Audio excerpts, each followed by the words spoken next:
Hi everyone, my name is Dr. Brenda Eagan-Johnson and I created a training for the BrainSTEPS program to provide for school staff to learn more about online learning supports for students with acquired brain injury. And we are going to talk about that now.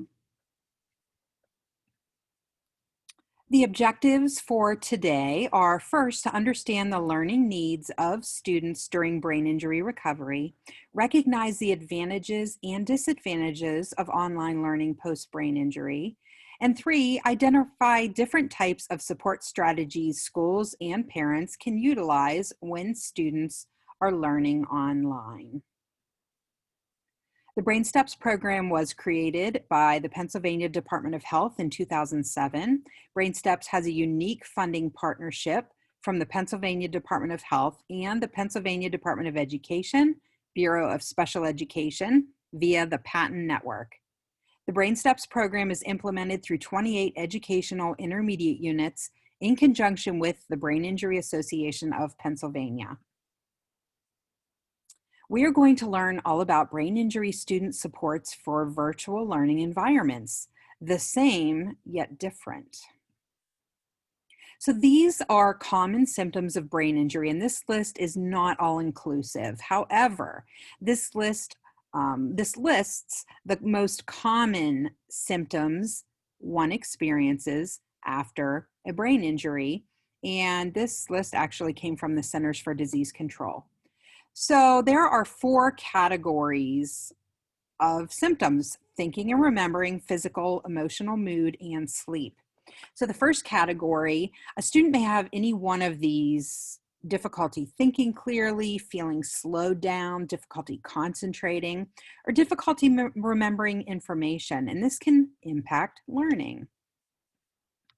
A student may also experience physical symptoms such as headache, fuzzy or blurry vision, dizziness, nausea or vomiting early on after the brain injury has occurred, sensitivity to noise or sensitivity to light, both of those are very common, balance problems, feeling tired or may feel like they have no energy. The third category is emotional and mood. So the student may experience new onset of irritability, sadness, they may be more emotional or nervous or full of anxiety compared to how they were prior to their brain injury. And fourth, sleep. Often sleep is disrupted. The student may be sleeping more than usual, sleeping less than usual, or have trouble falling asleep. Now, if a student after a brain injury has one or more symptoms from each of these 4 categories, they could be expected, especially if it's a concussion, to not recover within the initial 4 weeks, when most students, about 70%, do recover. So if they have one symptom in each of these 4 category areas, typically that's a sign that we may expect the student's recovery to last a little longer. Now, students with more moderate to severe traumatic brain injuries or more moderate injuries from non-traumatic brain injuries, such as a stroke or a brain tumor, those students would also experience any of these signs or symptoms, but sometimes their signs and symptoms of brain injury may be more permanent in nature, not always, but often, more often than concussion. Even though best practices for educating students with disabilities in virtual schools and other K-12 online programs may have been identified, many teachers have little or no experience working with this population of students in an online setting. So this literature, or this quote from the literature, was about 10, 12 years old. However, it still rings true today that even though there are great teachers out there, many of them may not have experience teaching students with disabilities in online settings. So that's really what BrainSTEPS is here to help with in regards to students with brain injuries and supporting school staff now that a lot of our students are doing online learning due to the pandemic. Removing the physical presence of a teacher to guide and support learners can have an impact on how students learn, especially those with learning disabilities. And we're going to talk about why in a little bit. So at school in person versus online learning, there is a benefit of flexibility when a student participates in online learning after brain injury. Scheduling can be much more flexible than it is when it's in person. For instance, many of our students come back to school and they need half day versus full day. Well, that can be really difficult if a brick and mortar school only has classwork or classes offered at specific times of the day, morning and afternoon. Rearranging courses to a time when a student is more alert can be difficult if a class is only offered in person and one time a day. Also, well, because of this, because online learning is now available to many of our students, we are recognizing that there is much more flexibility for these students who are recovering or are, getting back into the swing of learning after their brain injury. So we may ask a teacher, are you able to record your class today? Because it's in the afternoon, but the student we're working with is more alert in the morning. So would it be possible to record your course today, and then the student can review it at a time when they're more alert? So that is the benefit of flexibility for online learning. Also, students who miss coursework due to their injury can also have the ability now of repeating classes because they can be recorded easily. And credit recovery courses, those have been offered, for a long time. We've had many students that do participate in credit recovery. After they've been off school and have missed a period of time in school, they will take credit recovery courses to help them catch up. So brain injury and virtual learning. When school is online, it is easier for these following individuals: student, school, parent, BrainSTEPS team member, concussion management team member, healthcare provider, athletic trainer, if an athlete, to meet virtually as a team. This is what the BrainSTEPS program quickly recognized was a huge benefit of online learning, or everyone moving to the virtual environment, I should say.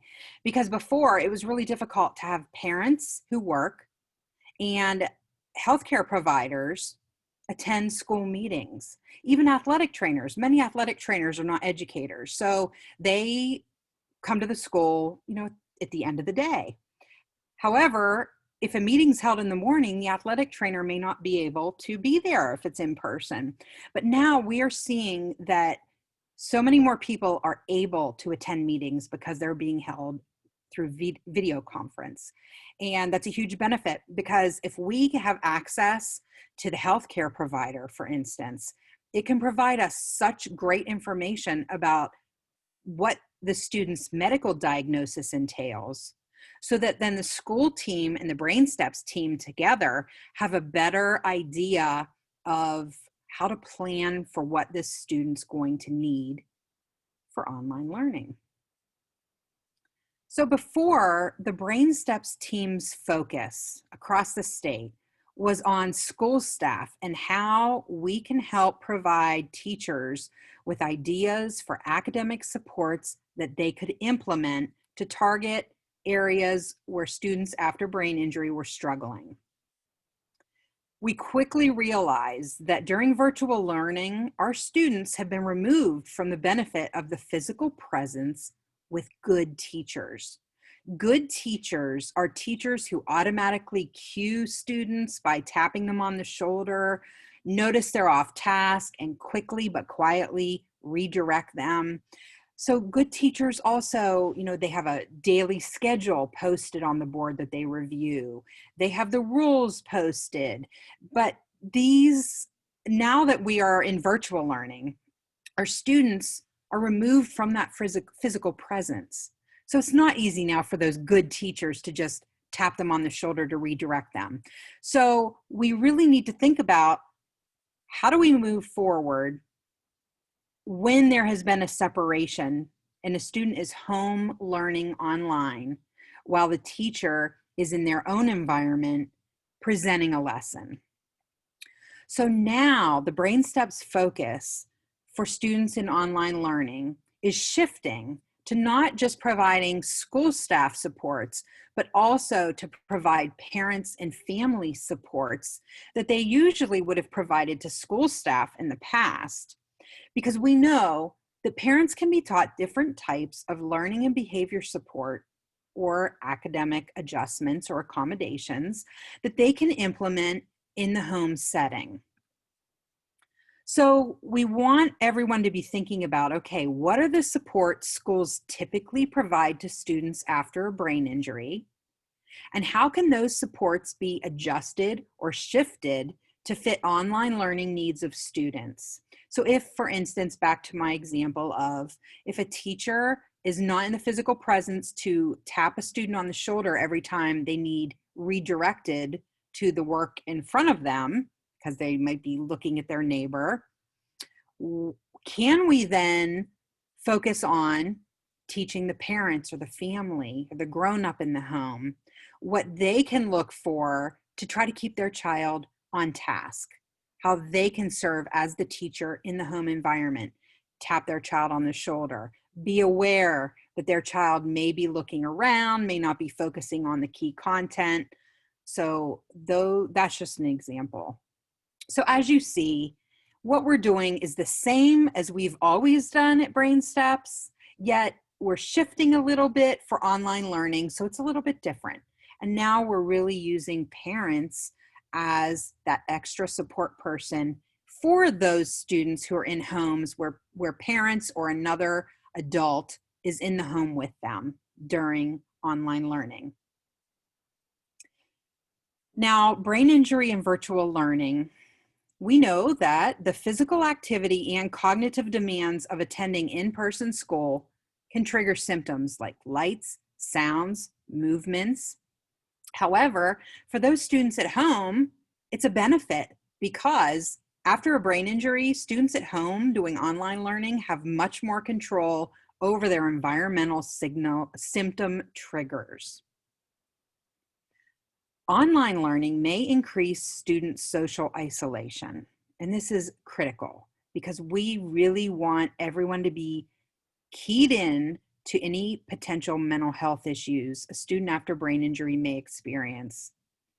Creating a virtual support network for the student with peers or a support group with other students who are going through brain injury recovery could be such a huge help for the student after brain injury. So be aware that, because a student's online learning, it is very difficult to interact as they normally would with their peers in the lunchroom, in the hallways, during any, recess. They have been removed from that. So how can we create a pseudo peer network online? How can you keep that student engaged with friends while at home? Can the teachers use separate rooms in their online platform that they're teaching in so students can do group work or at least group discussions with friends, with peers? So little changes like that can go a long way. Online learning may decrease student mental health issues. Well, that would be a bonus. So how does that happen? So there's a positive. For some students, when home and when they're online, more focused effort can go towards learning rather than exerting the cognitive effort that they used to potentially exert when they were at school, worrying about school bullies or other school-related anxieties. So in some students, mental health issues may decrease. In others, they may increase. So after a brain injury, you want to keep an eye and see if anything is happening.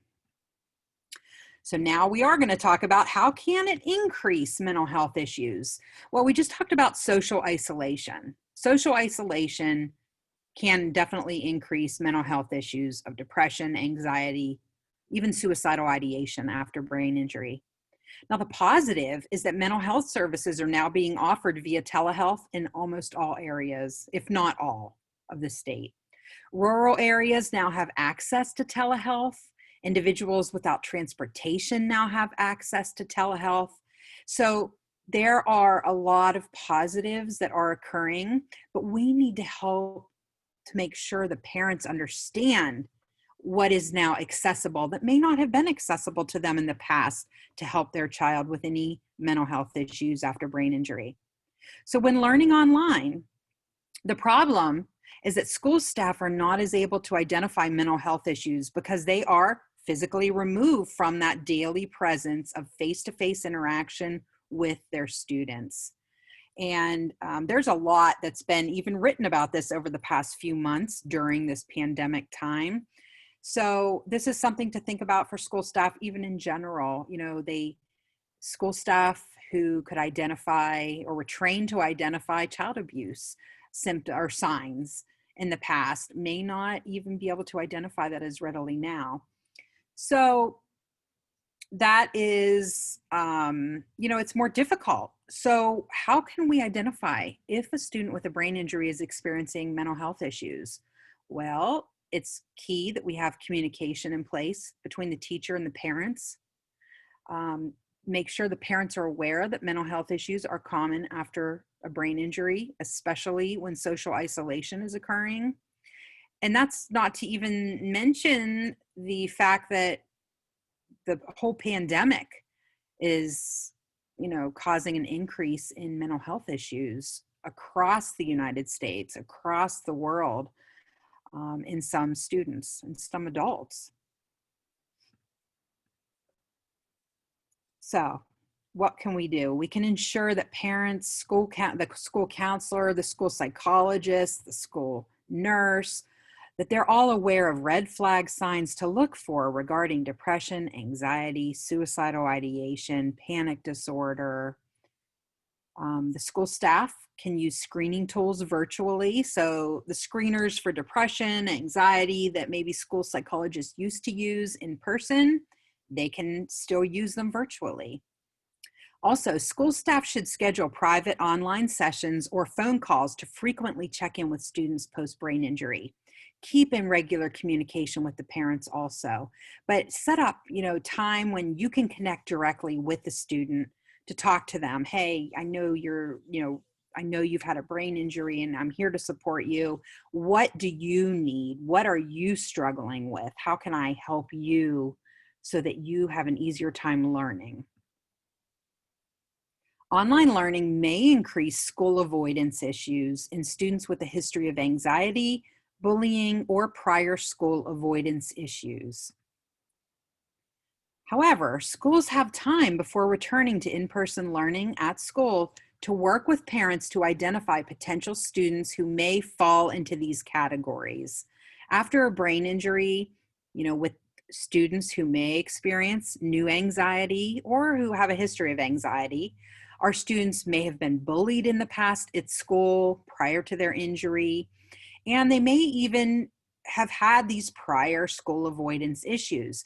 So knowing that after brain injury, often things are exacerbated or made worse by the brain injury.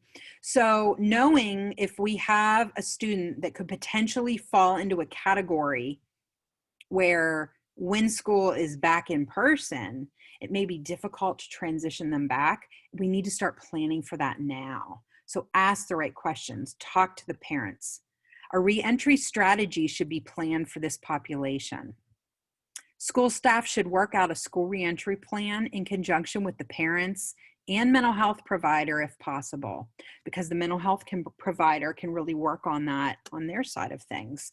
Also, and I should have mentioned this earlier, I do mention it at the end, but the BrainSTEPS program is here to support school staff, even through virtual learning.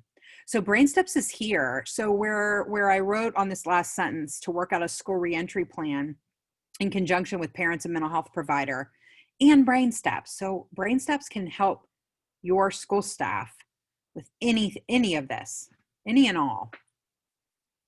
Now, online learning may result in increased cognitive fatigue issues with the student after brain injury due to extended screen time. However, just so you're aware, there is no research showing that screen time after brain injury is detrimental. It's not detrimental. I can't even talk. It's not detrimental after a brain injury. It does not cause brain damage. That is a myth, and that's important that we remedy that myth. It can spike symptoms in students, and so that's important to be aware of, but it will not cause brain damage if a student is partaking in online learning and using a screen. So, students who are participating in online learning, even if they have a spike in symptoms, they have a much more relaxed schedule when at home and can implement flexible pacing with the school staff. So the student can take coursework flexibly and also can work with the teacher to have flexible pacing. So maybe the student has, longer time to turn in work online. The student's able to take built-in breaks during the day to decrease cognitive fatigue. So there's a lot of different supports that can be put in place.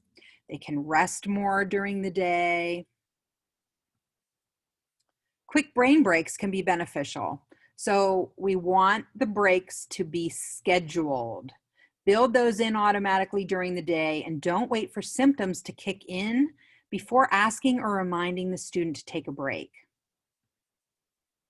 Students can use timers at home on their phone, on their computer, any kind of timer to just take a 5 or 10 minute break. And when the timer goes off, time to get back to work. But discourage daytime napping. Napping throws off a sleep schedule. When a sleep schedule is thrown off, it can make you have symptoms that mimic concussion. If you ever have had a time when you couldn't sleep and the next day you were exhausted at work, you will experience headache. You may experience body aches. You could experience fogginess, cognitive fatigue. And these are symptoms that also mimic brain injury symptoms. So you want to discourage daytime napping because if students nap during the day, now that they're home more and they might be bored, they will not sleep as well at night. And there is literature to support that. So please discourage daytime napping. Let the parents know about that too. Now, online learning may be difficult due to active brain injury signs and symptoms during synchronous real-time discussions and question and answer periods that are done via a chat feature online. And one example of why would be the physical process of typing might be more difficult for a student after brain injury. The student may have slowed mental processing. So as a teacher, if you're asking a question and asking the students to type in the chat feature the answers, that can be really difficult for a student after brain injury who's experiencing all sorts of symptoms. So what can you do? The best thing to do is asynchronous activities. Those are best especially during the initial days of a student's brain injury. Asynchronous would be examples of, discussion board posts that are not occurring in real time, or recorded lessons that the student can review repeatedly to, reinforce what you're trying to teach. Teachers can provide questions to the student during learning online to be, so that then the teacher can ask the student to prepare an answer, and then the student can have it typed out or written out before the virtual class begins. So they can prepare their answer rather than being put on the spot and not being able to quickly generate their answer.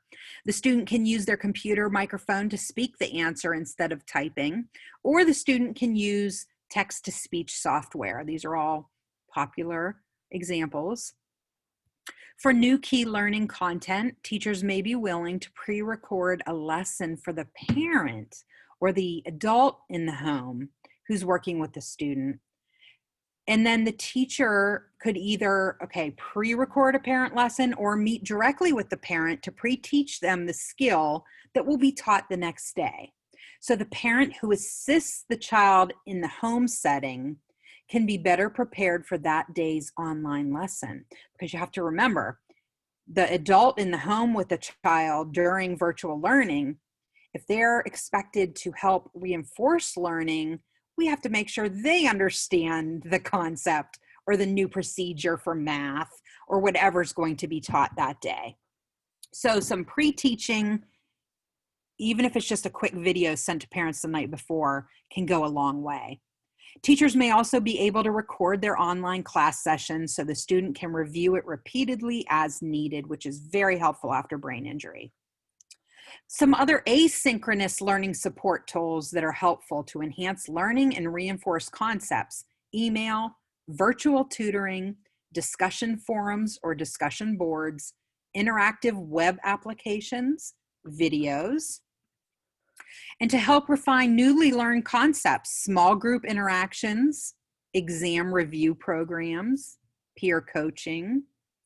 And a quote that I put up here says, "Students have access to information at any time during asynchronous learning and can repeat any lesson or enrichment activity as many times as necessary to help solidify their comprehension." And that's really key. And that is why asynchronous learning versus synchronous learning, when it's immediate, occurring, live, and on a rolling basis, it may be hard for the student to keep up with. Another idea that is extremely beneficial to all students, whether or not they've had a brain injury, are worked examples. Worked examples have a great deal of research supporting the fact that worked examples help reinforce learning of new concepts and procedures better than a student trying to do it on their own. So providing a student a step-by-step cueing system and then having them mimic it on their own. It's a scaffolding process.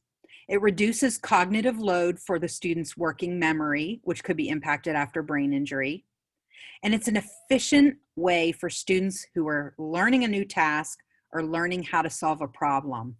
Worked examples are commonly used in math.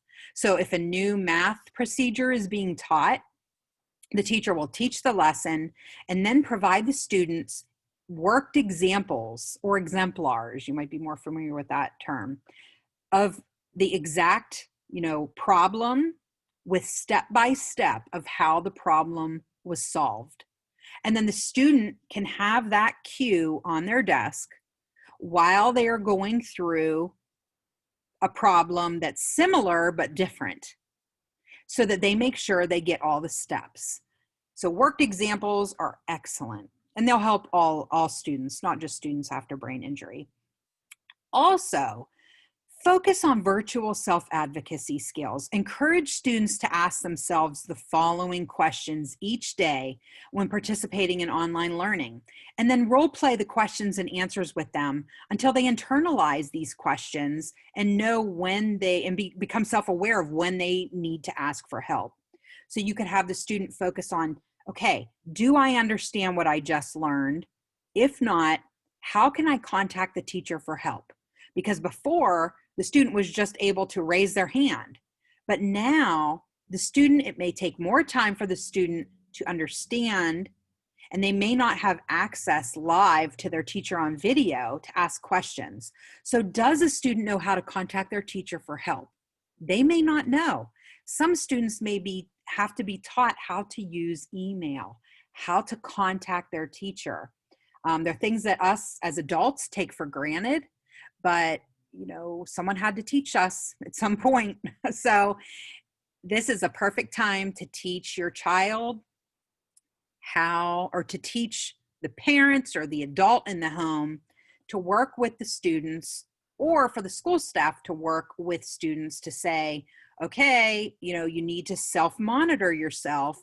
And every day at the end of your lesson, you could say, how do I understand, or do I understand what I just learned?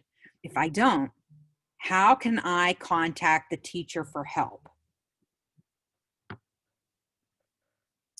This was a quote from a parent. My daughter has a horrible time with online learning. She has to simultaneously navigate the school's course website, Dropbox, the online course schedule for the day, and then Zoom for group projects. Throw in having to figure out how to open a Word documents to type notes, how to download PowerPoint slide handouts, print them out, and remember where all the microphone and video camera buttons are, and make sure she is still participating enough in online chats for class participation grades in every class is just too much after a brain injury. And I know this probably, resonates with a lot of you and with students that you've worked with.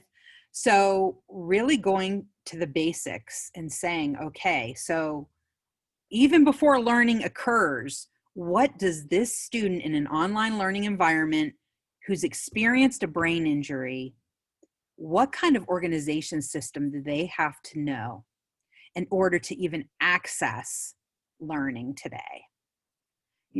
Do they have a desk set up, a table to work at? Do they have lighting? Is their computer screen bright enough for them to see? Do they have access to, good internet? But then you really need to think about, how much effort does it take this student to access all of these different websites, all of these different tabs that they need to open to even be present for learning? And does the student need explicit instruction in each of these areas? We can't take that for granted. Some students may need help with that. So what is this a picture of? This is a picture of what we picture everyone's desktop to look like. And this could be what some of our students' desktops look like, or my desktop. But this is a disaster. This is a mess, a complete organizational disaster. So we need to help the student organize his or her computer desktop screen. Most students have never been taught how to organize documents on a computer. They may not know where to save a file, how to create a folder, where the folder should go, what should go in what folder, what's a good system for saving, how to name files, how to retrieve them once you have them saved on your computer. An organized desktop and computer filing storage system is something that needs to be, again, explicitly taught to all students, not just students after brain injury. However, our students can really benefit from this. So how can they use and organize their folders online, files, tags, etc.? Now, there are some common difficulties post-brain injury that we didn't talk about yet. We can't possibly talk about them all because there are just so many. However, some very common ones after brain injury are visual scanning, which is actually searching and scanning for visual information on a website, may be difficult, or a web page after brain injury. Visual attention may be impacted after a brain injury. So a student may not be able to mentally focus what is on the screen. It may be very difficult for them now. Visual memory is often impacted in students. The student may now have difficulty recognizing, encoding, and recalling visual information. And add to that cognitive fatigue, which almost every student experiences to some extent after a brain injury. Cognitive fatigue is a decrease in their cognitive energy that occurs from focusing on sustained cognitive demands. So basically, it's when you think, when you're thinking and you're doing schoolwork and you're learning, it can exhaust your ability to easily process new information. And you feel this cognitive fatigue. So after a long day at work, you might feel cognitively fatigued.